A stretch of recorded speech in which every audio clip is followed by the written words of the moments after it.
پاکستان کے opening batsman Nasir Jamshed Australia کے خلاف دوسرے ون ڈے میچ میں 97 رنز کی شاندار اننگ کھیل کر نئے ہیرو کے طور پر سامنے آئے ہیں۔ بے شک وہ پاکستان کے نئے ہیرو کہلائے جا سکتے ہیں۔ انہوں نے آسٹریلیا کی مضبوط ٹیم کے خلاف پاکستان کو ایک ایسے وقت میں فتح سے ہمکنار کرانے میں اہم کردار ادا کیا جب پاکستان 3 میچوں کی سیریز میں ایک میچ ہار چکا تھا اور دوسرے میچ میں ٹاس ہارنے کے بعد ہماری ٹیم دفاعی انداز میں کھیل رہی تھی۔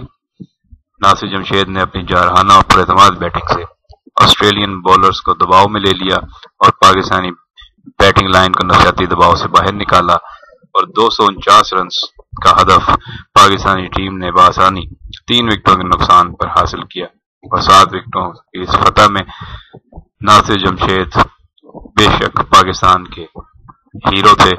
انہوں نے اور اظہر نے بہت اچھی پارٹنرشپ کا مظاہرہ کیا اور ان کے بعد مصباح الحق نے ٹیم کو فتح سے ہمکنار کرایا۔ ناصر جمشید 17 میچوں میں 1 سینچری اور 6 نصف سینچریوں کے ساتھ پاکستان کے ابھرتے ہوئے بیٹسمین ہیں۔ انہیں سری لنکا کے خلاف بھی موقع دیا گیا تھا لیکن انفٹ ہونے کی وجہ سے سری لنکا کی سیریز نہیں کھیل سکے تھے۔ اب آنے والے دنوں میں ناصر جمشید سے پاکستانی ٹیم کو بہت توقعات وابستہ ہے۔